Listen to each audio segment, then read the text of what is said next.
If the Bible's got you tied in knots, if you're burdened with religious thoughts, come grab a drink and join the choir. It's Heretic Happy Hour. That's right. It is the Heretic Happy Hour, and you, my friends, are in for a fantastic treat.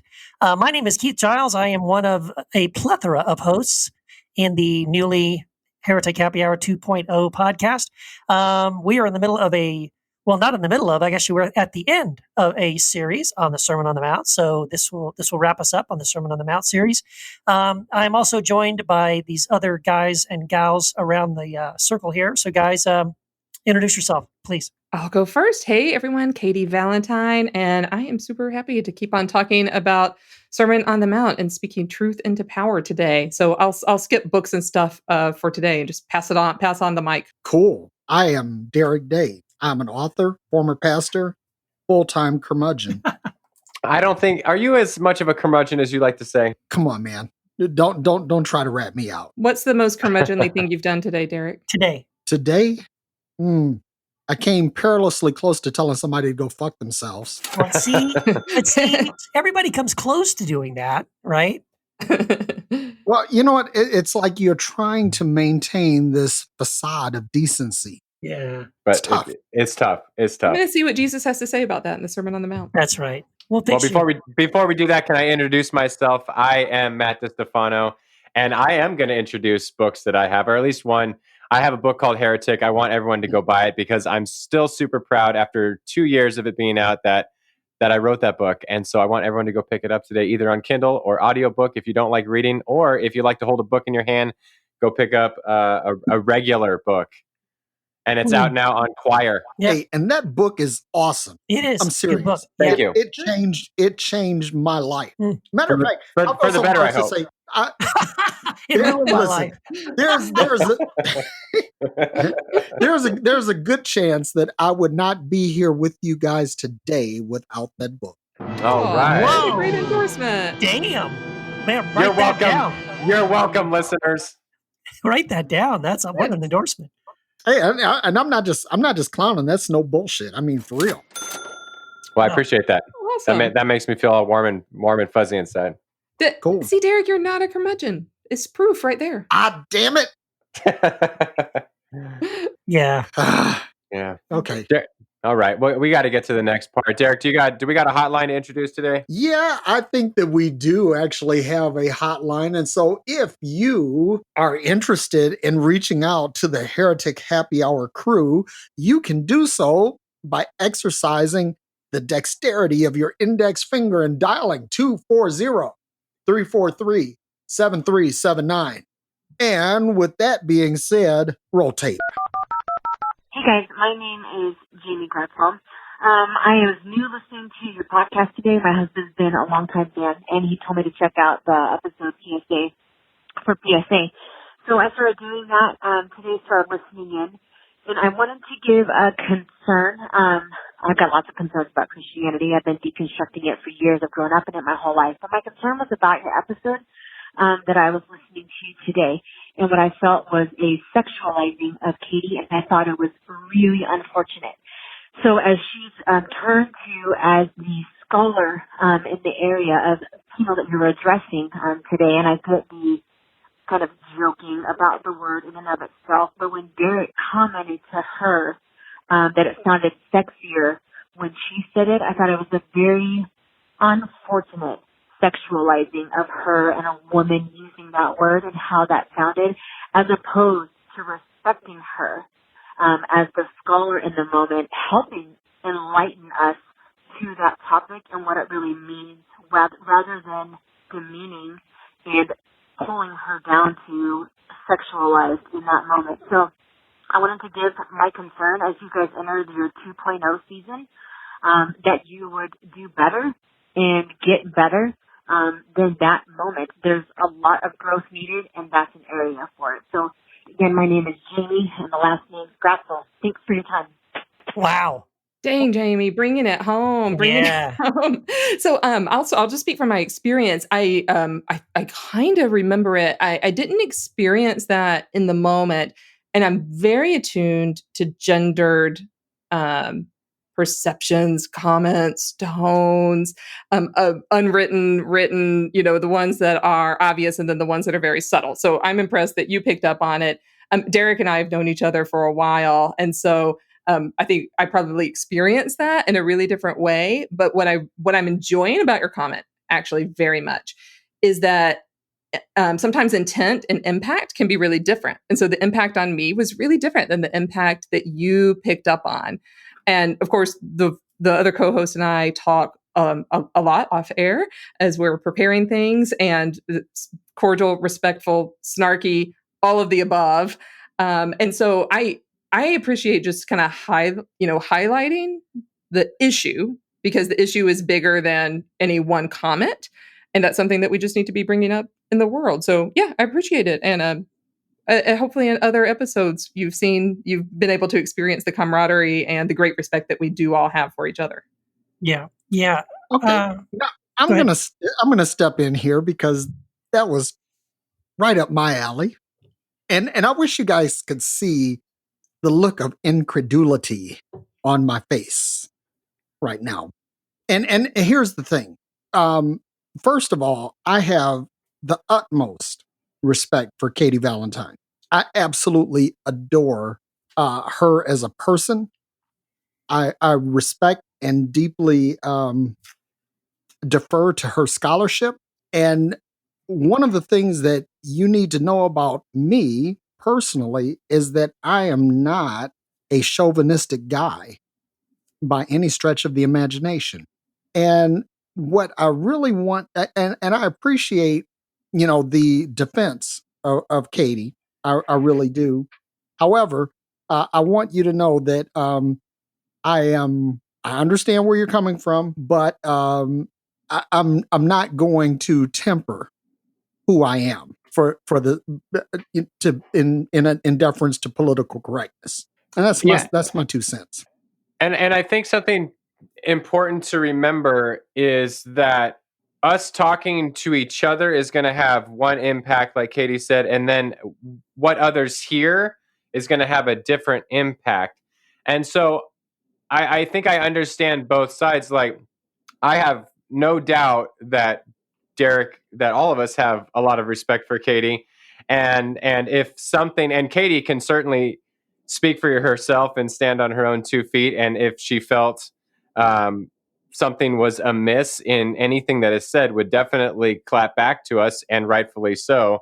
But I understand the other side in people listening to a conversation and hearing something that impacts them in a certain way where it doesn't impact Katie specifically. So I mean, I personally like that we have calls like this that come into the show that push back on things. And but at the same time, like, yeah, it is one of those things where sometimes we can make jokes or little offhanded remarks that we think nothing of, but other people might think something of. So I on the one hand get it, but on the other hand, it's like, well, do better. And it's like, well, okay, that one I kind of wrestle with, because sometimes you make jokes that are quote unquote sexist, but you do it in a certain company, and no one takes offense to it because we understand the camaraderie that's there. Yeah. Does that make sense? Yeah. Yeah. So I would also say too, like, I couldn't help but think as she was, by the way, thank you for your call. And we don't at all ever want to discourage anybody from making a call like that. Please call us out. We're open to that. The whole vibe of this podcast is the fact that we want to model what it looks like to disagree and still love one another. And so, Katie knows, I know she knows that if she ever feels like we cross a line, please let us know that we are open to that and that correction. But at the same time, I also was thinking, like, we did a PSA podcast even before we started the Heretic Happy Hour officially, and we've mentioned PSA over the last 70 or something episodes we've done of the Heretic Happy Hour podcast, and I don't think we have ever once. I'm going to go in and say not one time when we discussed PSA theory did we ever miss a chance to make the penal substitutionary joke. We made it every freaking time. And it's just a joke that we make all the time because we think it's funny, as we're trying to sort of not very subtly mock a view that we don't have much respect for, which is PSA theory. So, and again, so if anything like that was said or was done, it certainly is not against Katie at all. And again, I'm going to just throw in my public endorsement as well of Katie Valentine. Dr. Katie Valentine is a freaking awesome, amazing, genius person. Yes. And if she wasn't, she wouldn't be on this podcast. That's the reason we invited her. And I'll go ahead and admit, I am more than a little intimidated by Katie being on this podcast because she is effing smart. And so I think we all back off and defer to her. And again, you may not be able to see it because you can't see our faces or our postures, but we respect the hell out of Katie Valentine and love her and are so glad that she's here and are willing, more than willing, to learn from her and her expertise. You damn oh my gosh! Right. Thanks everyone. I would just want to respond again briefly to the just Derek and I are more than cool, right? Like more than cool. So there's no problems there. But I also and thanks. No one ever defer to me ever. Please challenge me. Hey, smarts are smarts. I mean, right. Listen, it's like I defer to my physician because I don't know what my physician knows. Right. I will tell you that I think you're wrong. Right. Yes. We all only know what we do know. Right. So I don't know what any of your perspectives are until we start talking about it. But the genderization happens in such a subtle, unconscious way. And I certainly experience being gendered and genderizations, all day, every day. Any woman listening to this podcast, anyone who's non-binary, will understand that. And I'm sure men do too. Cis men do too, but in a very different way. And so I want to thank the caller for raising the issue because obviously subtle and non-subtle genderizations that are damaging to women happen all the time. And it's an important part of the deconstruction process. Right. And I just want to say, we're here for it. I want to say this for the record, that I am an equal opportunity abuser. And that being said, offender, not abuser. No, abuser. Okay. Abuser. You're a abuser. Like, listen, I'm standing by it. But here we go, right? Just for the record, that Matt and Keith, I think you guys are absolutely fucking sexy. Ooh, yeah, baby. You're pretty hot yourself. Nice. We might need to get our art redone. There you go. To reflect the awesomeness of all of us. Yes. Right. Yeah. Well, good stuff. You're dead sexy. Cool. Well, so I thank you for the call. This has been interesting to talk about. Don't stop calling in. This is really great fodder, but I feel like we've talked about it and settled it for now. So how about we move on to our Heretic of the Week? It's the Heretic of the Week. Hi, I'm Dillon Naber Cruz, and I am a heretic. Hi, Dillon. Hello, everybody. Welcome to the most enthusiastic podcast you've ever been on. Yeah. So, Dillon, Matt here, welcome. I know we've been Facebook friends for a while. It's good to finally talk to you. As you might know, what we like to do is start by asking our guests, why do you introduce yourself as a heretic? So many reasons. I think the first time that anybody ever called me a heretic was probably my first wife back in about 2002 when I told her that my Christianity boiled down to the golden rule and the greatest commandment. And she looked at me and said, "Oh, you're doing all that Bob Marley hippie shit again." Wow. Yeah. So fundamentals. Did you light up and just say, "Yeah, yeah, bud"? Hey, listen, you're my kind of guy already. Just keep going. And it kind of went downhill from there. I had this really crazy belief, having grown up in rural North Texas, that the earth mattered. The physical planet that we live on mattered. And when I started to express some of that belief, she told me, and I quote, "It doesn't matter what we do to this planet, God's going to make us a new one." Mm-hmm. And pretty much things unraveled badly for me and fundamentalist Southern Baptist theology and church membership from there. And I walked away from the church because I didn't see Jesus. I saw a lot of American nationalism and warmongering instead. Mm-hmm. Bingo. So, yeah. That's why people call me a heretic. Oh, and I say fuck a lot. So, welcome to the Right club. in. Welcome. There you go. Yeah, You're among friends. Fuckity fuck. yeah. Oh man. I think I met my quota there. Yeah. Yeah, that's enough. Yeah, You know what? were you married to Ann Coulter by any chance? I was married to a woman who read her books. Oh, okay. And Yeah. I distinctly remember one time picking it up, shall I say, in the library and thumbing through it and reading about 3 pages and being absolutely mortified. And keep in mind, this was still when I was pretty well immersed into fundamentalism and,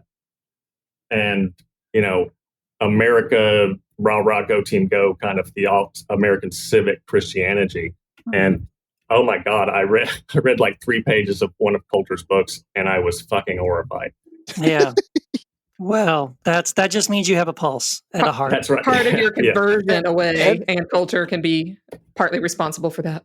It also says he has a brain. Yeah. Yeah. I hope so. Yeah. Well, you know what I think is fascinating? I feel like someone should be keeping track somewhere. But I just almost every time I feel like I talk to somebody about their deconstruction process, the word Southern Baptist is always in there somewhere near the beginning. Yeah. I grew up with this really toxic, horrible mix of Southern Baptist and hyper-conservative Church of Christ theology battling in my head. Holy shit. With my Southern Baptist church fighting over my soul with my grandparents' Church of Christ church. So I actually got baptized twice because my Church of Christ grandparents didn't think the first one in the Baptist church counted. How old were you for the first one? 12, and I was 14 for the second. And that means you were a heretic before you were a heretic. Right? Yeah. So I got started on the slippery slope pretty early. Wow. Yeah. Yeah. Yeah, that'll mess you up. Oh yeah. Definitely. Well, I love that it's your kind of relationship with the earth that you mentioned that has been so important to you. And I would just love to hear a little bit more about that and how maybe that is part of your deconstruction and lead us on this journey here. I'm fascinated and I love earth-centered everything, but I can't keep a plant alive. So I'm really curious to know how you do it. Okay. Well, deconstruction for me goes back to a very specific moment in time when I was 9 years old. We were living with my grandparents at the time. And a cemetery plot salesman, I shit you not, a cemetery plot salesman came to sell my grandparents some cemetery plots. And so my sister and I have an uncle who's 6 months younger than me. We were all in the back dining room watching TV while this was happening. And my grandparents called us in. And this cemetery plot salesman leads us on the Roman road of salvation, telling me as a 9-year-old, my sister as a 6-year-old, and my uncle as an 8-year-old, that if we didn't say the magic prayer that night and we died, we would roast in hell forever. Mm. So I Good said news. the magic Good news, bean brother. words. Yeah. And so that kind of got me locked into a fear-based theology before I even knew what theology meant.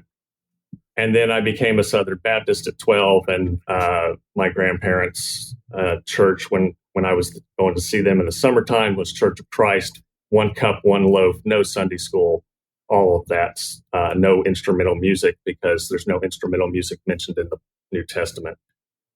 very strange parsing out of theology. Yeah. But I also grew up in rural North Texas in a town called Blue Ridge. And so, being out in the pasture, going fishing, going hunting, growing vegetables, raising our food, it put me into a connection with the earth that made a lot of sense to me as a rural kid. And then later in life, I used to read a lot of Mother Earth news and want to go back to the land and that sort of thing. And then I discovered permaculture in 2007.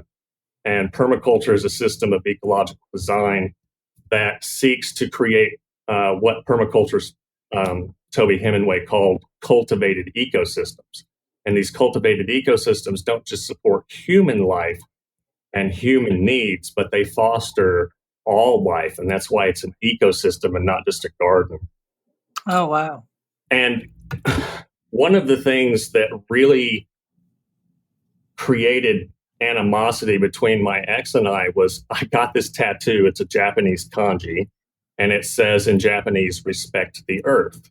And I got it as a conversation starter so that when people look at my tattoo, they'd be like, yo, what's that mean? And I'd say, it means respect the earth. And she said, why the hell did you get that? You just want to worship trees. To which I sighed heavily. Yeah. And in some ways, she was right. But I've come to understand it more in the terms of, like, in the Eastern Orthodox tradition, their iconography, they don't worship these icons, they venerate them, right? Yeah. So it's a step down from worship or idolatry. And I learned this Russian Orthodox proverb that says the earth is the icon that God wears around God's neck. Wow. And that, to me, encapsulates Genesis chapter 1. After everything that God created, we're told that God said it was very good, it was beautiful, it was wonderful. And not only that, it provided for all the earth's needs. So I look at the Garden of Eden as the first permaculture design site, and God as the ultimate permaculture designer. I can no longer separate permaculture and theology. They are inextricably linked for me because permaculture has a set of ethics of as I espouse them in my book, Go Golden: creation care, neighbor care, and future care. So creation care is care for the only planet that God gave us. And how do we do that? By taking care of it, conserving it, and creating regenerative ecosystems, not just sustainable, but regenerative. And then neighbor care is, well, that's the golden rule. That is the love of neighbor. And as I explicate in my book, that touches every aspect of life, because in Matthew 7:12, it says, in everything you do unto others as you would have them do unto you. And so as a permaculturist, I think, okay, so everything that I do, well, that means when I flush the toilet, when I wash my clothes, when I go to the grocery store, when I walk into the voting booth, when I think about matters of war and peace, I need to be thinking about how this affects my neighbors. And as the lawyer asked Jesus, well, who's my neighbor? Well, we live in a globalized world now, so that means everybody from A to Z is my neighbor, from Algeria to Zimbabwe. They're all my neighbors. Mm-hmm. Everybody lives in a watershed. Yep. I learned in 6th grade physical science class that a liquid fills its container. And so if you put something bad in that container of water, then it's going to go fill that container. So I live in the Susquehanna River watershed. And that means that the Susquehanna River and all the creeks and everything that where I live, they flow right into the Chesapeake Bay, which is this marvelous estuary with a profundity of life that comes together because of this ecotone where freshwater and saltwater come and they create this entirely new ecosystem that creates niches for lots of different kind of life. So that's why anytime you have these two ecosystems that come together, that's where the most diversity happens. So it's like that great theologian Bruce Lee once said, be like water. Exactly. Be like water. Think like water. Mm-hmm. So all of these kind of things, these things had been kicking around in my head for a long time. And in 2003, I was in a chapel at on a military installation on the island of Oahu, near Wheeler Army Airfield, and it was in the lead up to the invasion of Iraq in 2003. I was putting some Sunday school material down in a 6 and 7-year-old children's class. My daughter's best friend, her father walked into the Sunday school room and said, "Bush has had enough. We're going to war, baby." And I was like, nope. I put the material down. I turned on my heels. I walked out the door, and I didn't walk into another church on purpose again until 2004. Wow. Yeah. Now, And that's a great pivot point there, because this is what I want to ask you. You went to Lancaster Theological Seminary. That's right. And so, that is it's a very well-known and a fairly conservative seminary. So No. how do you know? No, I always thought I thought the Lancaster was no, Lancaster, generally speaking, is Lancaster Bible College it's an evangelical school. Oh, yeah. Okay. Lancaster Theological is UCC, correct? Okay, Yes. I get it. Yeah. So here's my thing. How do you go from being a crossbreed between a Southern Baptist Church of Christ theological seminarian to where you are now, into the permaculture? I mean, what was the pivot? What took you from there to here? Well, when I walked out of the chapel that day, I felt a lot of anger and disillusionment. I didn't see Matthew 5:9 anywhere in anything that I was hearing. Blessed are the peacemakers. And so then I went on a spiritual wilderness journey, where I didn't go to church for a long time. And then I went with an ex-girlfriend one night, and the preacher looked at me when I refused communion and gave me a dirty look. So that was in 2004. I didn't go to another church again until 2015. Damn. And in that interim time, I learned a lot about myself, and that I went to a UU church briefly. I read a bunch about Buddhism back in 2006. I started reading Bart Ehrman's popular works back in sort of 2007, 8. That helped give me a little bit of a academic deconstruction, and at the same time just infuriated me. Like, why the fuck didn't anybody tell me this stuff before? That was right there, pastors, chaplains, whomever. Yep. And then one day I was, I'm 48 now, and this was about this was 2015 when this happened. I was having a bit of an existential crisis. I'm an Enneagram 4, so we're pretty good at that sort of stuff. Yes, we are. Solidarity. That's right. And I did this meditation technique that I use with the rattle that a shaman made. And I got this, find your focus. That was what came out of the meditation. Find your focus. So I talked to my best friend from high school. His name is Jeff Mahan.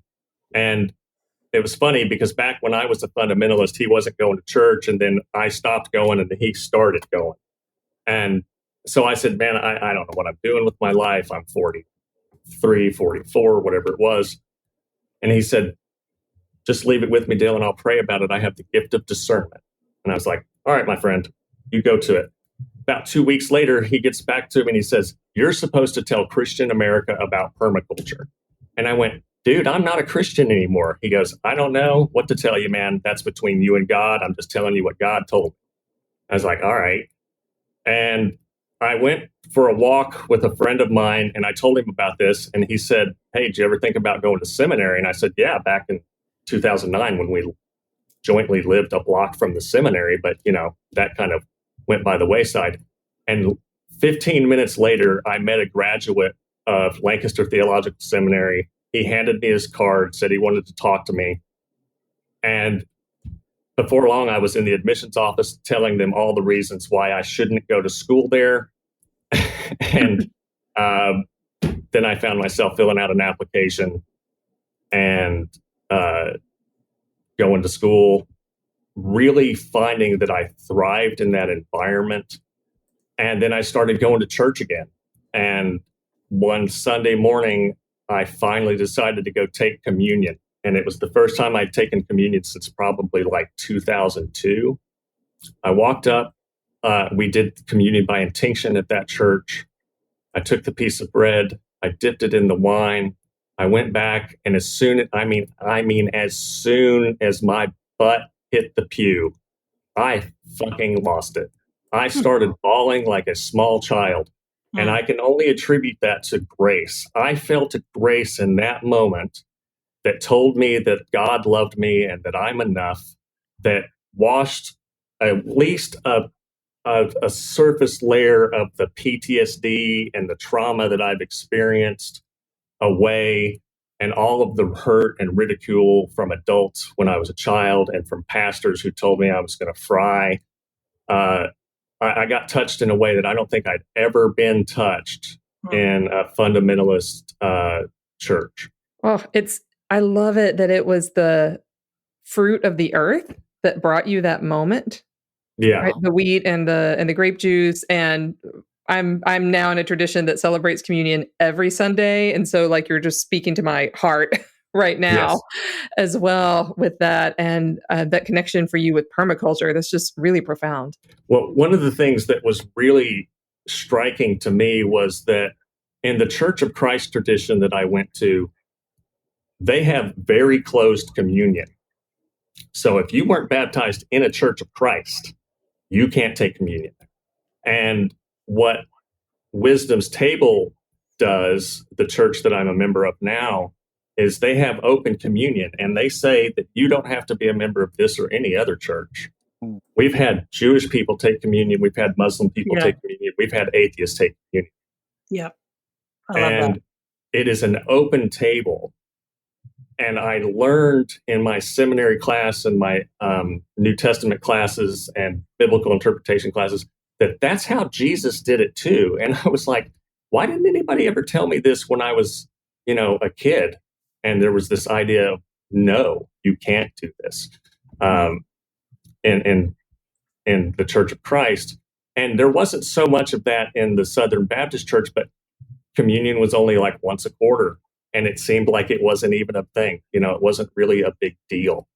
And at Wisdom's Table, it was a big, big deal. There's kind of a tie-in to your book in that basically we're talking about the Lord's Supper and communion, and then when we, just to tie that back to communing with nature, in other words, that the communion that we have with Christ it should be as natural as communing with nature. I mean, it should be. It just should be a natural flowing thing. And I'm of the mindset that if you believe in taking communion, then you should be open to taking communion daily. I know, like when I pastored a church, before we shut it down, we made the table available every Sunday, and we also put together kits to give to the church family, that you could take this home at any time. We do this as often as we think of him. Yeah. So, I love absolutely. that. Yeah. So I'm Yeah, thinking our- about our- communing with nature and communion. That just really resonated with my spirit. Sorry. Yeah. No, it was great. What I wanted to say, Dylan, what I think is beautiful is just how grace was imparted to you, like how you experienced that beautiful moment of grace. And I love that it was in communion.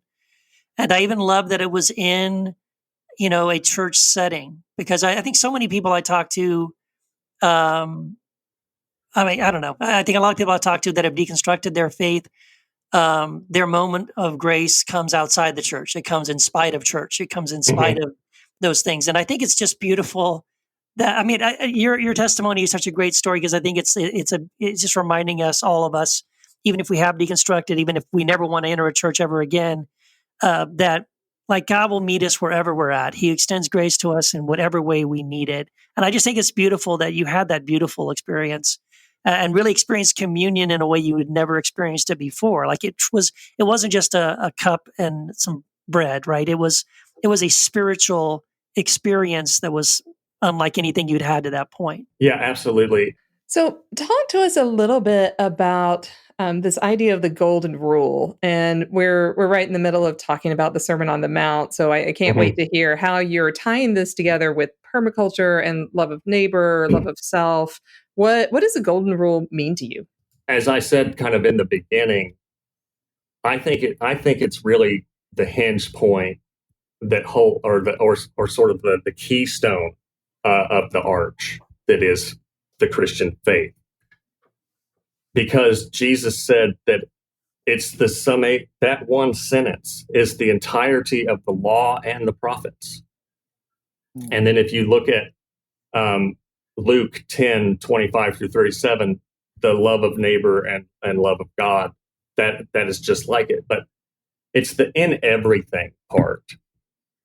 And that really sticks out to me, because as a permaculturist, I overthink things because I want to see a sustainable way of producing our food, our fuel, our fiber that creates regeneration and fosters the life that God blessed us all with.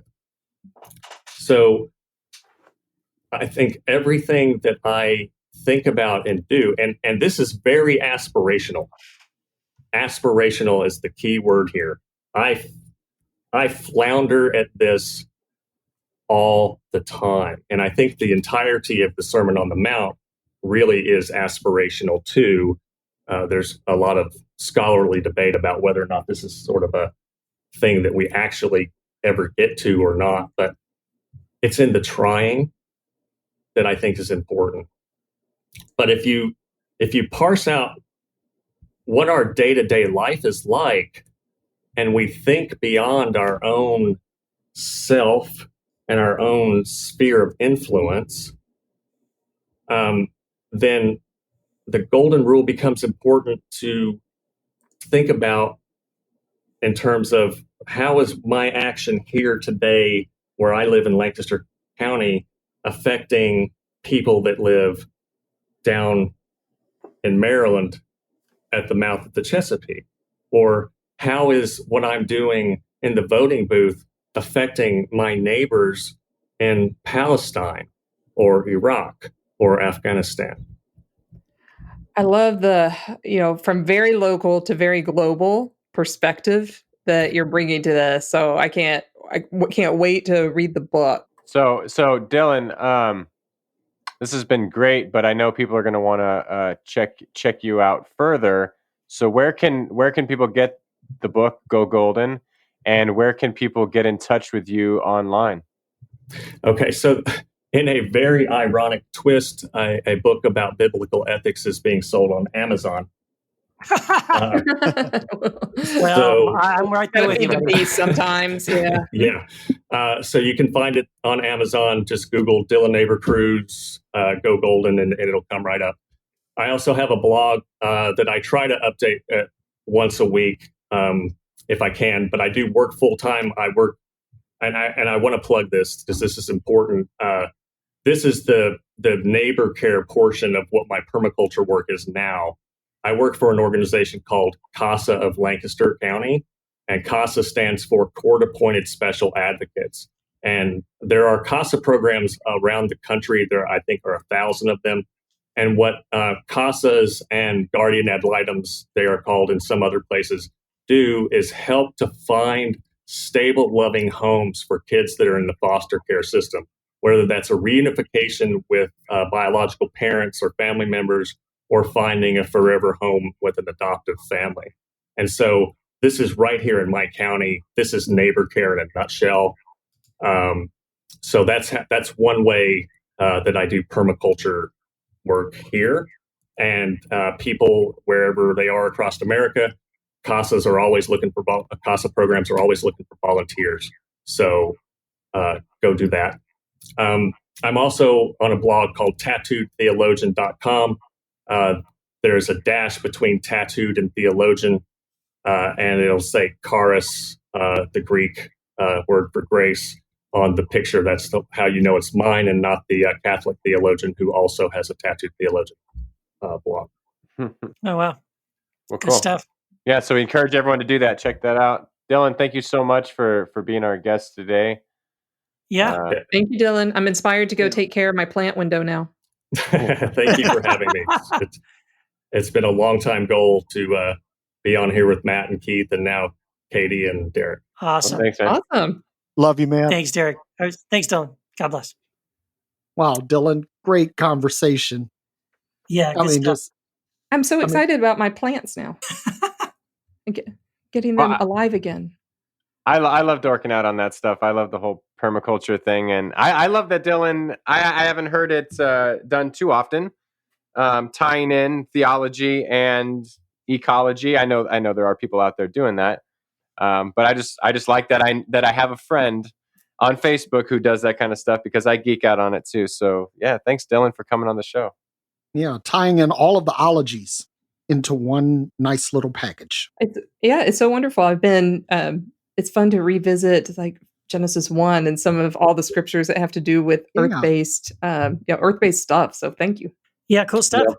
So maybe it's we talked a little bit about the golden rule there with Dillon, and maybe that's a good way to swing us into our topic for this podcast. We're going to attempt to really, we're not really going completely through the Sermon on the Mount. We're kind of hitting the highlights, but we're going to wrap up the series on the Sermon on the Mount.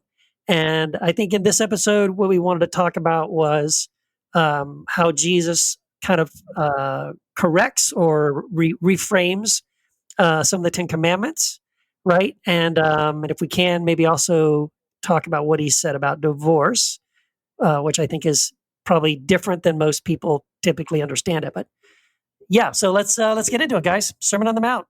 Sermon on the Mount, Law and Prophets. What's interesting to me on this one is the kind of the stock or rote answer that you hear growing up, at least I heard in the church, was that, oh, now we're in the New Testament, we have Jesus, we don't have to worry about the Old Testament because, or the other way, like we still have the Old Testament because Jesus didn't come to abolish it, but to fulfill it. So then it gets into this wonky interpretation of how it relates to our Christian walk and all that. And I don't know. I'd like to go deeper on this one and get down to it, because I don't think we can just be so binary and say, well, Jesus is here, so we don't need it, but Jesus said he didn't come to abolish it, so let's just become Levitical priests or something. Right. Yeah, and I have I'm going to say probably a pretty strong opinion, especially about specifically this first statement that Jesus makes about, I came not to abolish the law and the prophets, and they will know lies disappear, blah, blah, blah. And so I have a very strong view on how I read that and understand that, which probably leads into and bleeds into a lot of my other understanding of Jesus and the New Testament as well. So, but I have no idea, like Katie was saying, I really have no idea really for sure what Katie or Derek think about this passage. I think I know where Matt would be, but maybe I'm wrong. But I'm curious about what you guys think before I jump in with anything. How would we understand this when Jesus says it's Matthew? Where are we going to be? Right, 5:17 through 20. Yeah, 17 through 20. Let me make it real simple. This is real simple. Real simple explanation, right? For those of you who have either owned a home or have taken out a loan for a car or anything like that, where you have a fixed number of payments pertaining to whatever it is that you purchase, that once you pay that off, that note is fulfilled.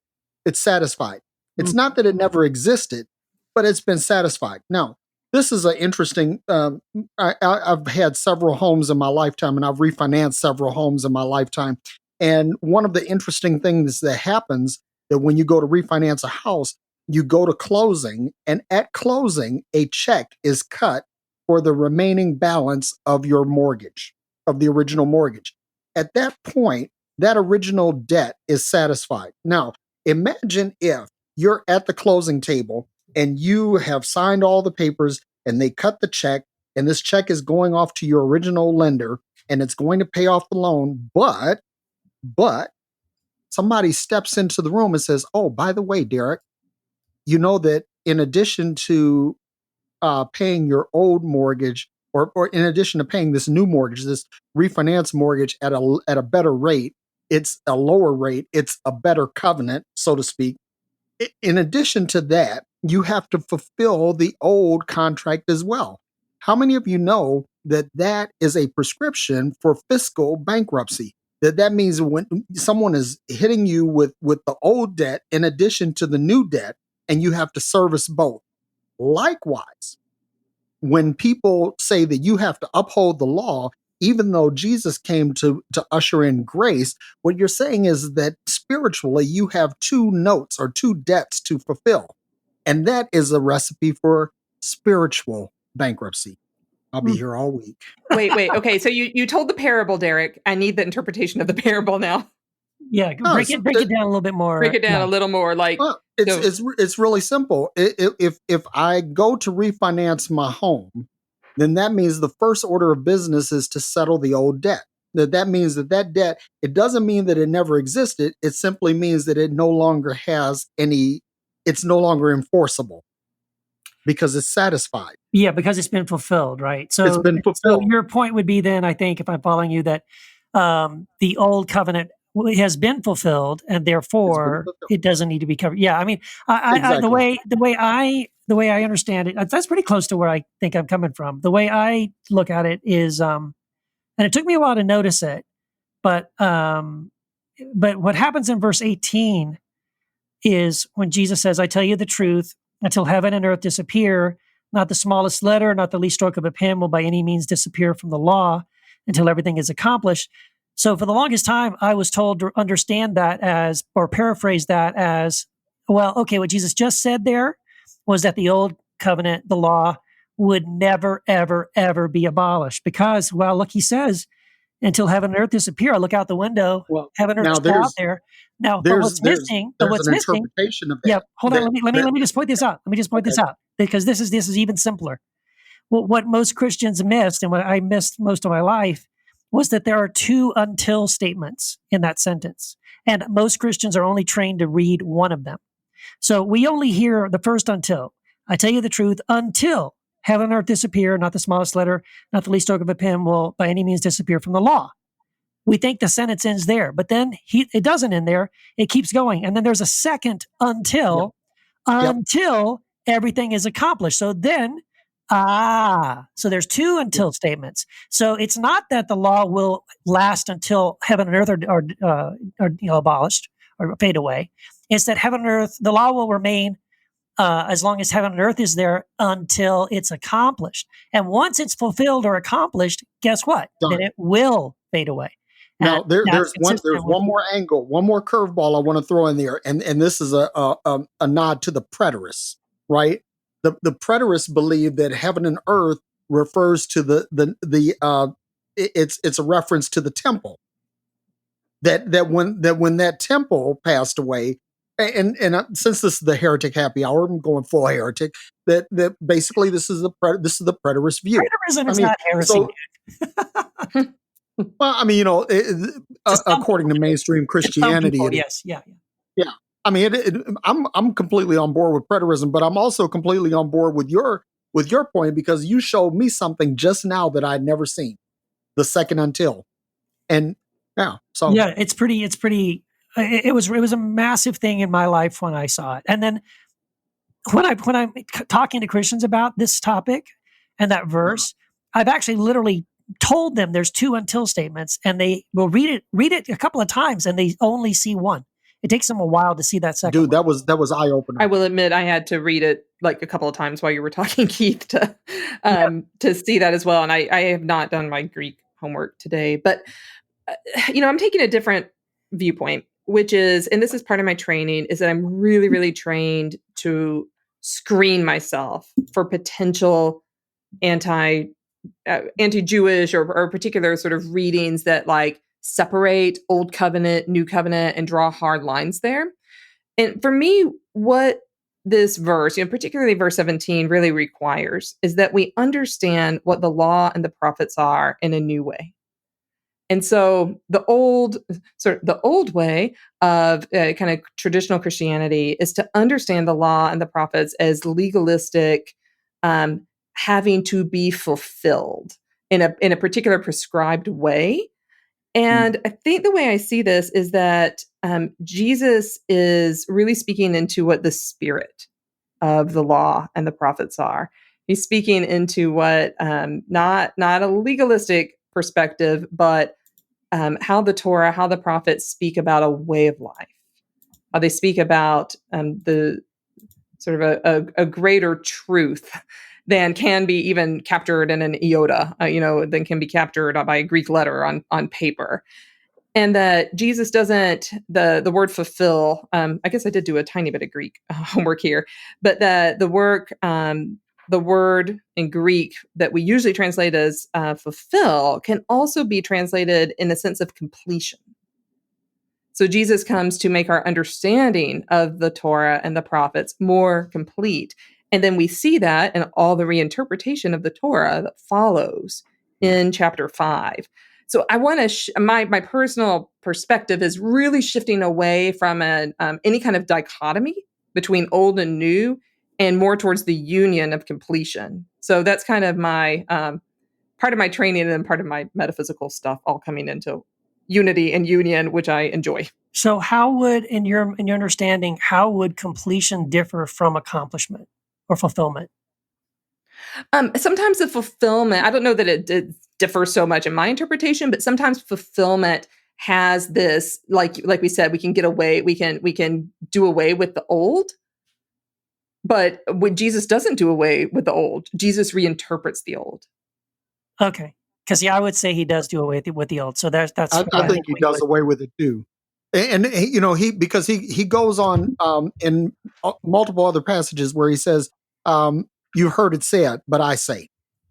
In other words, he's minimizing the old or correcting. Yeah, he's correcting. He's reinterpreting. No, that's another way of looking at it. But the other thing that I look at is like fulfilled when you think of and we all love to see Amazon packages on our doorstep, right? So you get an Amazon package, but that's part of what they call their fulfillment process. And when you place the order and the order is shipped, once it's received, then it's fulfilled. There's nothing else to ship. There's nothing else to do other than to simply enjoy what's in the package. So when I think of fulfillment, I think that, hey, that everything that was intended for us has now been shipped. It's been delivered. It's here. It's at hand. It's here. It's now. Yeah, and I think I fall more in line with what Katie is saying. I take it in a more like allegorical approach, and I like what Father Richard Rohr, friend of the show, has said about this kind of stuff. It's almost like an allegory for one's life.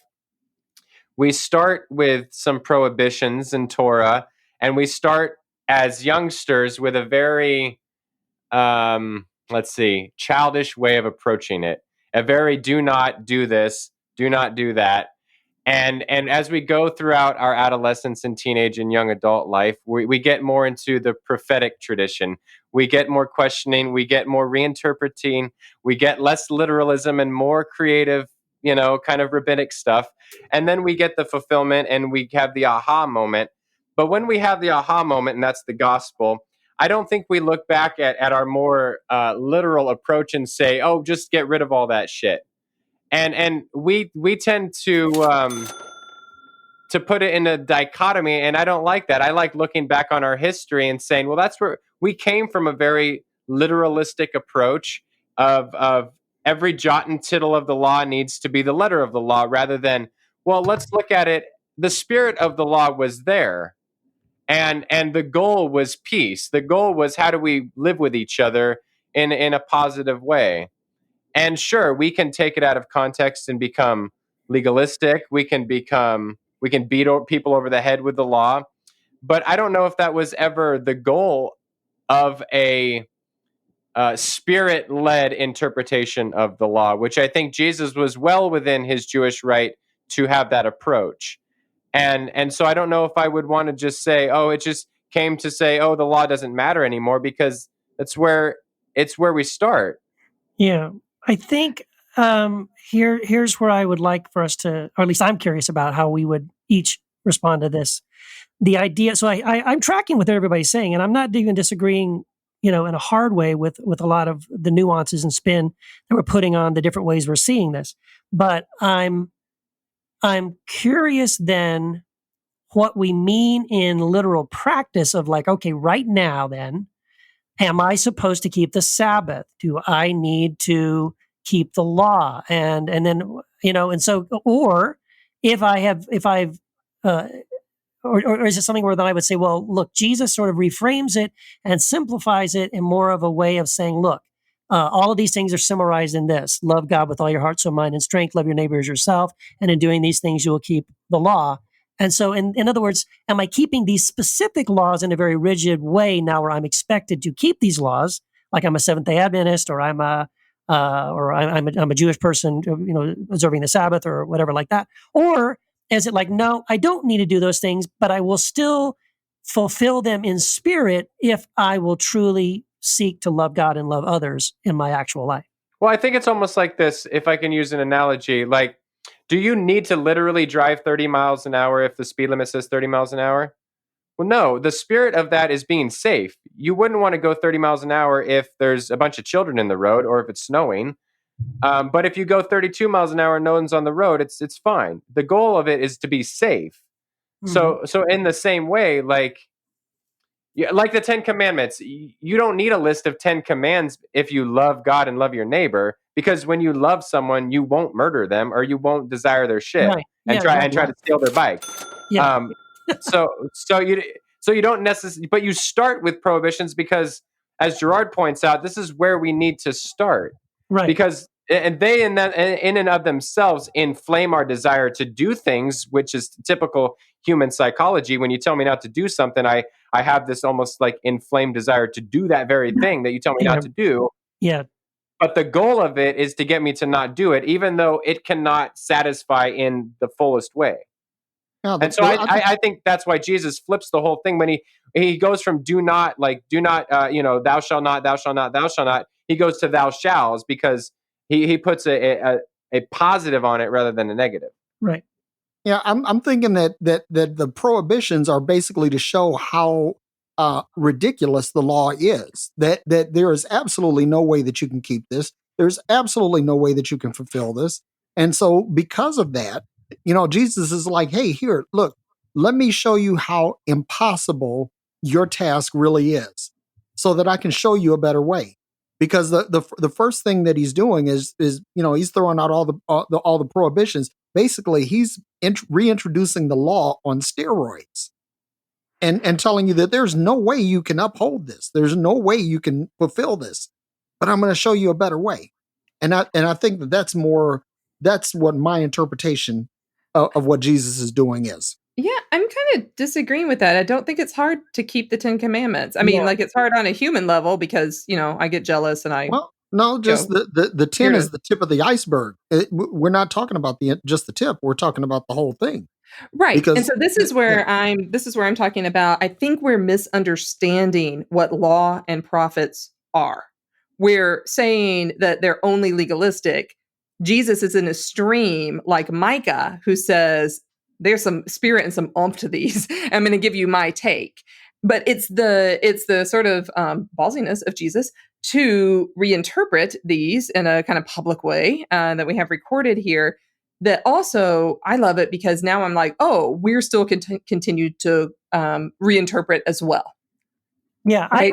I agree that with you, Katie, in that sense that I don't think Jesus' point is you can't do this. I think it's actually, I think if that is what he meant, then it makes no sense that he ends the entire Sermon on the Mount by saying, why do you call me Lord, Lord, and not do the things that I say? I think he's actually telling you things you can do, and that might, maybe on the surface, they seem, difficult or even impossible.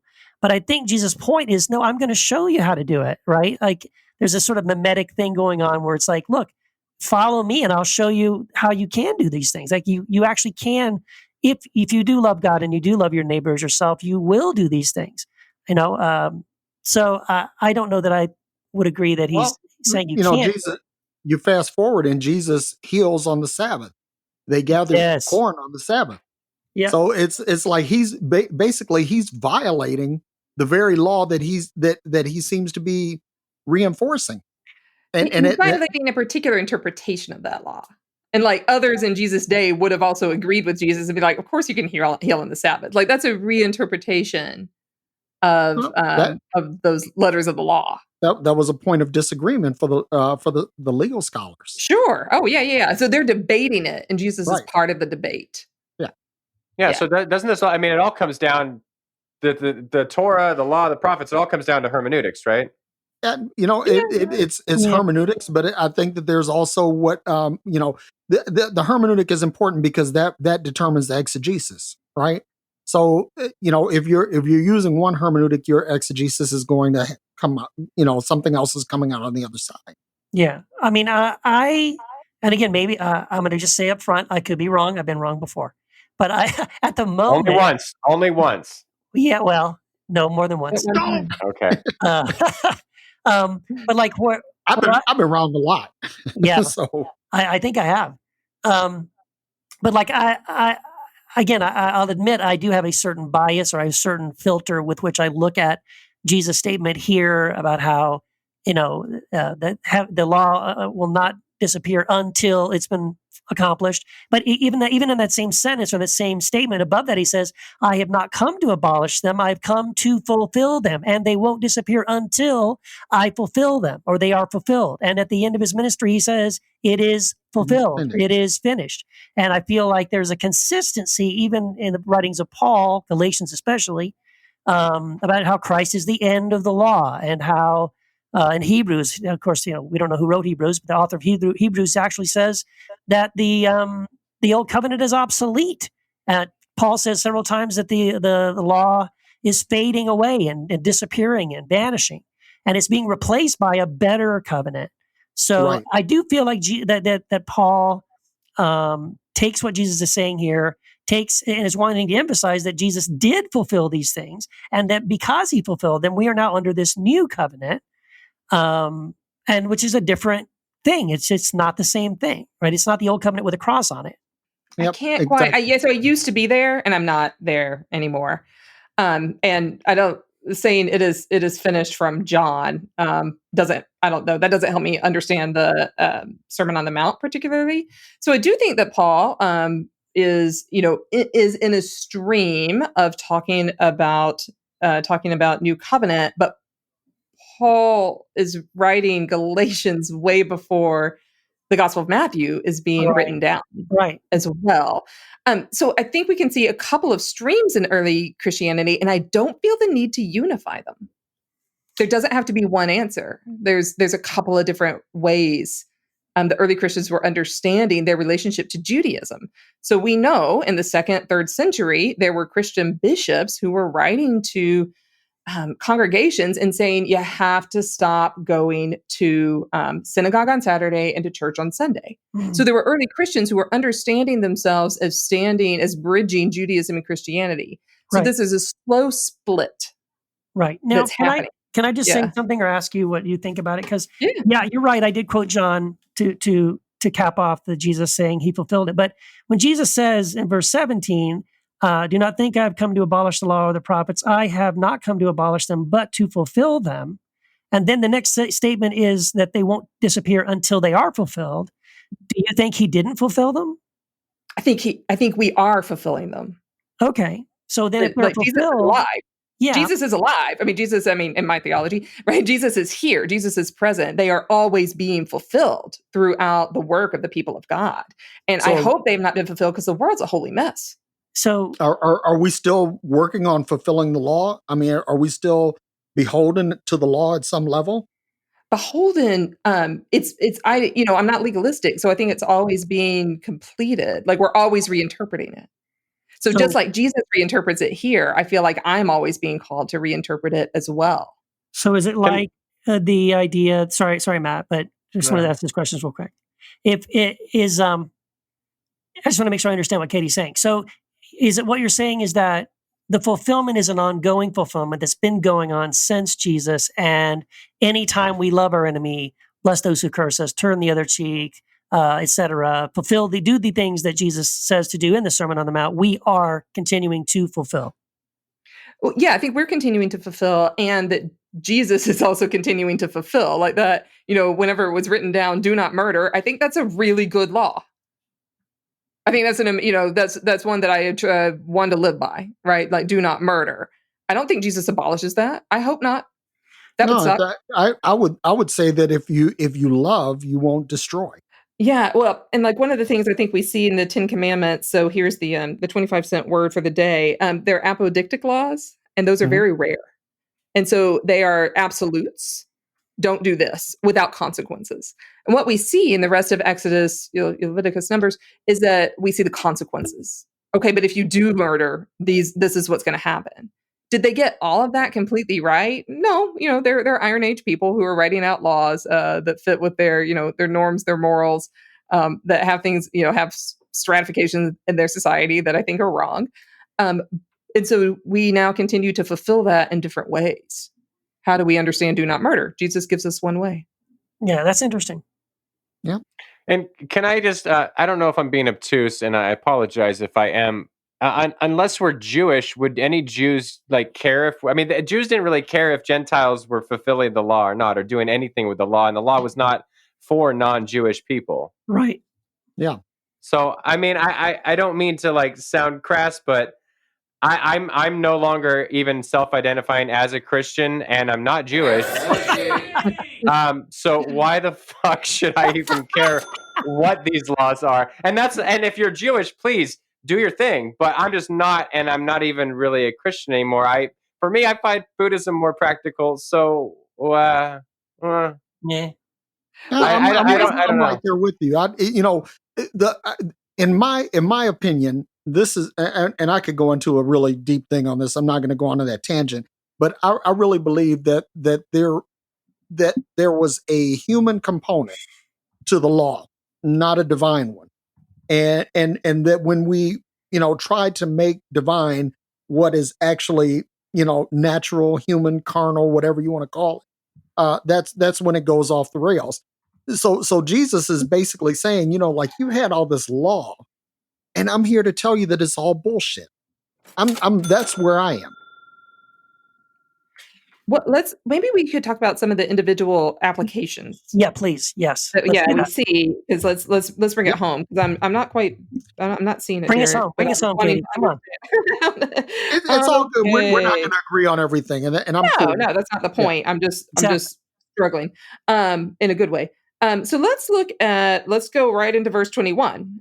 You have heard it said that to those in ancient times, you shall not murder, and whoever murders is liable to judgment. But I say to you that if you are angry with a brother or sister, you will be liable to judgment. And if you insult a brother or sister, you will be liable to the council. If you say you fool, you will be liable to the hell of fire. Yep. Yeah, and so you're right. He's not saying, that murder thing, forget it.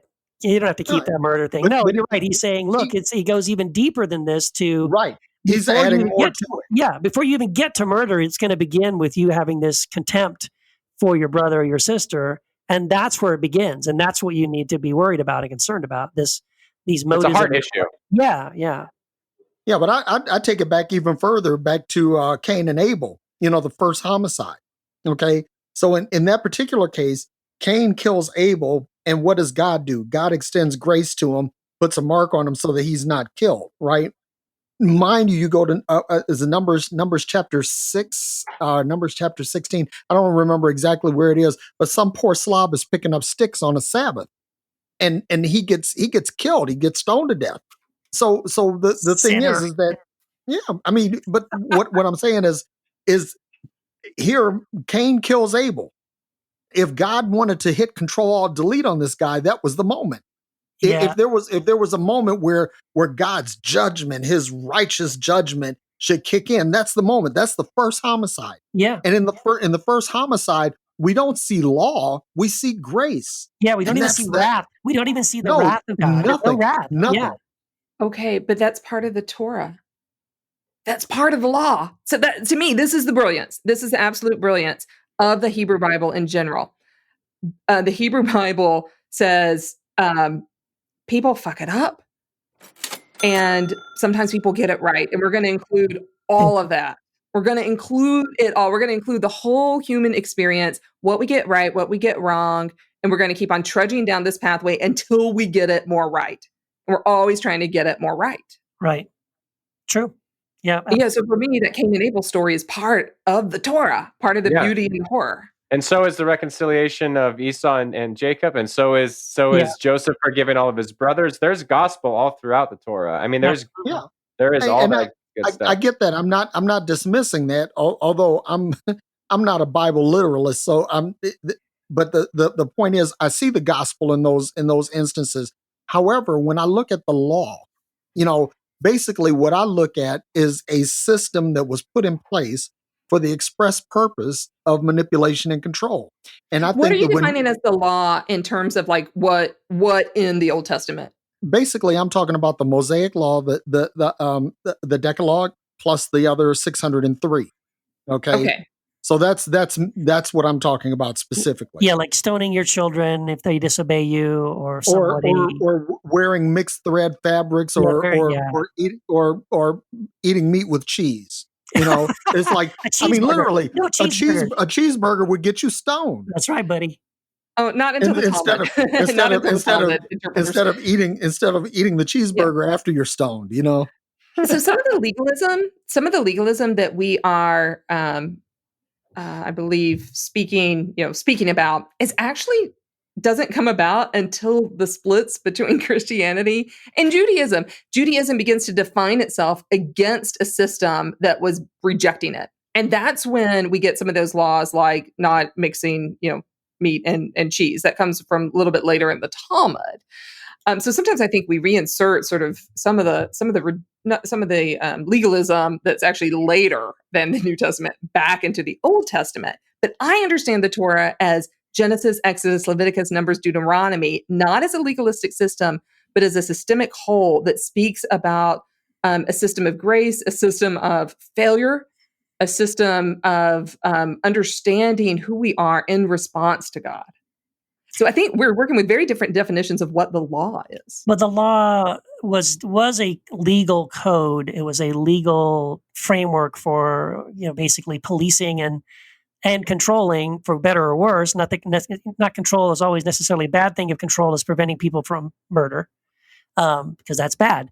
But yet, you can't argue that no society creates a law without the intention of some kind of control. Sure. You make laws about what people are already doing.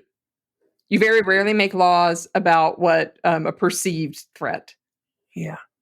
Right. Well, so you do not murder, and then you make a bunch of laws. It was like, oh, but shit, this is still happening. People are still murdering. Yeah. You're not following the apodictic law, and then you make laws about that. But if we back up and see Genesis 1, Genesis 2, all of that as part of the law, I'm curious if that. No. I don't see all of that as part of the law. No. So it's part of the Torah. When I talk about the law, I'm talking about the law. I am too. That's what I'm saying. The Mosaic law. Yeah. Nomos, the word law in Greek, is a translation of Torah. Yeah, but let me take a moment to go complete heretic on here, because if it were up to me, that I'd start with Genesis and then I'd skip all the way to Matthew, and that. Dude, come on, man! Isaiah, Psalms, these are great. You can't leave those out. Job? No. That's me. You're Marcion. Me. Yeah, there you go. He's a freaking Marcion. Oh, Marcion is back. Look out! If that makes me a bigger heretic than that, I'm all with it. But you're a nice second century heretic. Yeah. Let's talk about divorce. Yeah, let's talk about divorce. I do love. Yeah, we need to talk about this, because I think this is a very abused passage. But here's the thing: it's not just about divorce, because the same verse is also used a lot. This is verse, by the way, 31, chapter 5, verse 31. It's not only about divorce, it's quite often referenced as the verse where famously, supposedly, Jesus, quote unquote, defines marriage. Oof. He does not. Can I just say this? No one asked Jesus, Amen. please define marriage for me. No, what they did was they started with an assumption of what marriage was between a man and a woman and had a question about divorce. It was not a question about defining marriage. Anyway, I have to say that right off the bat. Yeah, but what about polygamy? I mean, listen. I mean, that got completely glossed over in this. Yeah, exactly. But it was a thing. It was a thing. It was just almost assumed. It was and very openly accepted. Yeah. Yeah, not by the first century. Not it was rarely practiced, but before that, yeah. But nothing scripturally that says, don't do this. No, custom. Yeah, it's custom. Yeah. Okay, so the verse. It was also said, whoever divorces his wife, let him give her a certificate of divorce. But I say to you that anyone who divorces his wife except on grounds of unchastity causes her to commit adultery. And whoever marries a divorced woman also commits adultery. Yeah, I've seen people saying too many really messed up relationships because of verse, interpretations of verses like that. Wow. Yeah. And I just want to say this about this verse, that what we think is going on, because we tend to port our culture onto the culture that Jesus is speaking to in this verse, and we say, "Oh, there you go. The only way and the only basis for anyone getting a divorce is for adultery, and therefore, if your husband is verbally abusing you and getting drunk and scaring the hell out of you and the kids, and shooting shotgun off in the house and all this other stuff, but he's not. But he did commit adultery." Then you can't divorce him. That is not. You have to stay together, Keith. Yeah. You have to stay together because that's the biblical way. Right. So this is not at all what Jesus means to say. Now, here's what we have to understand in the culture Jesus is speaking to is the fact that in that culture, a man and a man only really has the power to divorce his wife.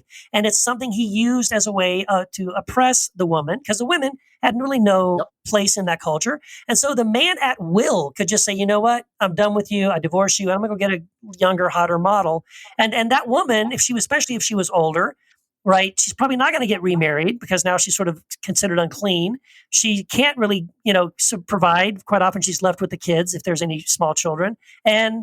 And so it's almost a death sentence for a man to just arbitrarily at will divorce his wife. And he has all the power. Now, when Jesus says, we got to pay attention to this. This is so critical. When Jesus reframes it and says to the men, the only reason you have to divorce your wife is if the wife commits adultery. That puts the power of the decision to break the marriage covenant in the hands of the woman. The woman now has all the power to decide when and if this marriage is going to be dissolved, not the man. And in fact, you can see what a shock it was when Jesus says this, because the reaction of the disciples after he says this is, why get married at all? The disciples are freaking out. They can't even believe he would say that. Where did the disciples freak? Oh, I think it's in Luke. I think it's in the version. Oh, okay. No, I'm sorry. I'm jumping over out of the map. Hey, Keith, I just got to tell you, man, that explanation is sexy as fuck. Thank you, sir. So I want to affirm that I do think that I think this is a verse that ultimately is attempting to protect people who were less protected. I want to also counter the idea that women had no power in the ancient world. I think that's the truth that we tell little girls that is damaging to them. Women wielded power in their own spheres in different ways. It may not be in sort of legal terms. I think one of the things we also see in the ancient world, outside of Judaism, like in the Roman world, is that a lot of women were divorcing and then staying unmarried because they really liked it. They really liked not having a husband to have to come home to.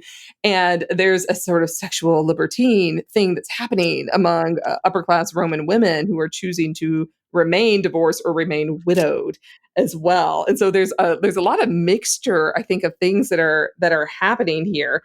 I don't think Jesus is sort of promoting sexual freedom here necessarily, but there's all those kind of cultural factors that are happening in this particular verse. And so, Keith, I'm leaning into, is this giving women the power? Yes. We don't see that played out necessarily in early Christianity, unfortunately.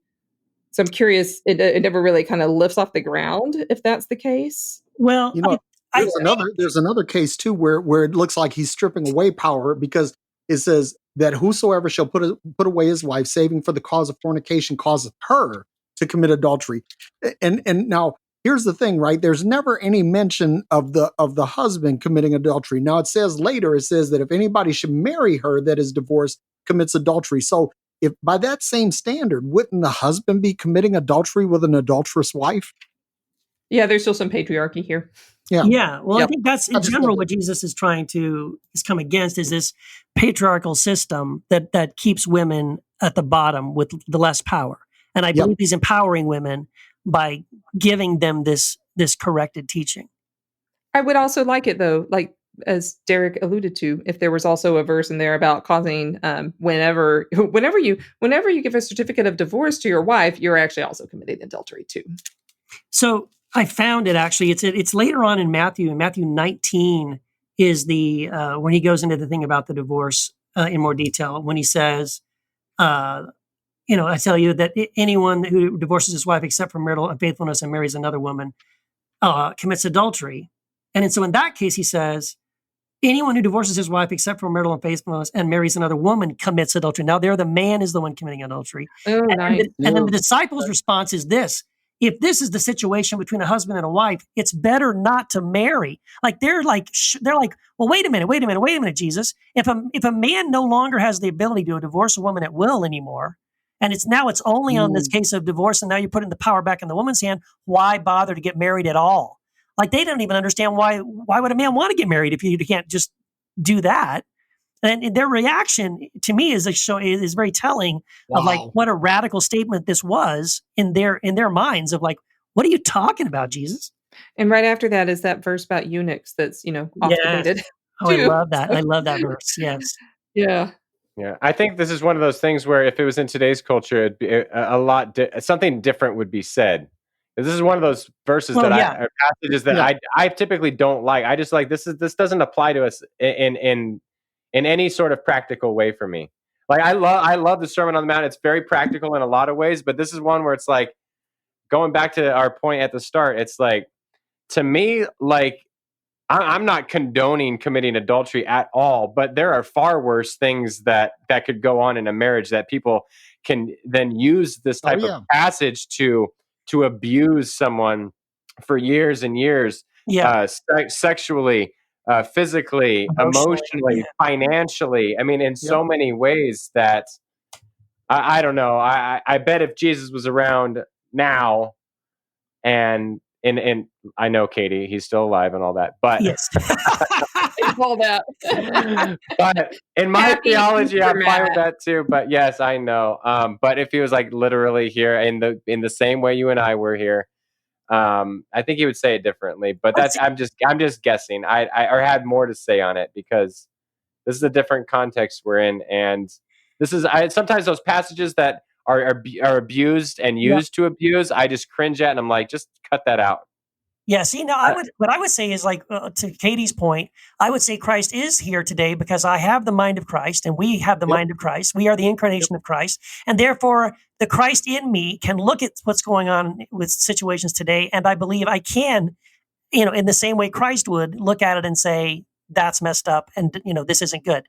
And so I think we have the ability to correct those things and bring that sort of Christ reaction and response and vision to something that we see happening in front of us. I agree. Yeah, and to me, that's the whole point of the Sermon on the Mount. Jesus reinterprets. Jesus takes an ancient saying and then interprets it for his day. And I think I feel called to do the same. Yeah, I do. Right. I do so too. the verse on adultery or divorce is not making sense in our context. We're called to interpret it so that it does, and not be legalistically tied to it. Amen. Yeah. I like that, and I will lose my liberal street cred, but I do affirm the resurrection. So with that, we're gonna have to wrap it up here. But I just want our listeners. Yeah, he is risen indeed. I want to remind everyone that we have a website. It's heretichappyhour.com. You can stay up to date on all of the latest episodes and all of the latest merch, swag, stuff we all get. So make sure you check out Heretic Happy Hour, go to the store, check out the episodes and all that good stuff. We would love listeners to join us in our Facebook group, Heresy After Hours. We have 2,039 heretics as of today, just like you, asking us all the tough questions. And come join there because Derek puts out really awesome videos that you can engage with and discuss, and they get all the comments. And so come see for yourself. And join our Patreon group too. If you become a Patreon member, you can get to be part of our exclusive Patreon group where all four of us will interact with you with love, kindness, and the usual snarkiness. So come on and join that too. Yeah, absolutely. Listen, here's the thing, guys. If you love the Heretic Happy Hour podcast, this is only the tiniest little bit. You're all not getting it all. You're missing all the bonus stuff we have in the Patreon page, all the extra interviews we do, all the extra conversations we have after we say good day at the end of this podcast. So many amazing things, as well as Katie mentioned, access to this private Facebook group, the Heretic Happy Hour group on Facebook. So listen, don't miss out. Stop missing out for as little as $2 a month, my friends. You can get it all. You can have it all. Come on, $2 a month. Come on. Do it. That's it. Do it. And if you listen to this and like this, please rate this 5 stars on iTunes. I pity the fool. I pity the fool who doesn't rate us 5 stars on iTunes. Get that rating in, like, subscribe, and share this with everybody because people need to hear. They do. Something Yeah. off the beaten path. They really do.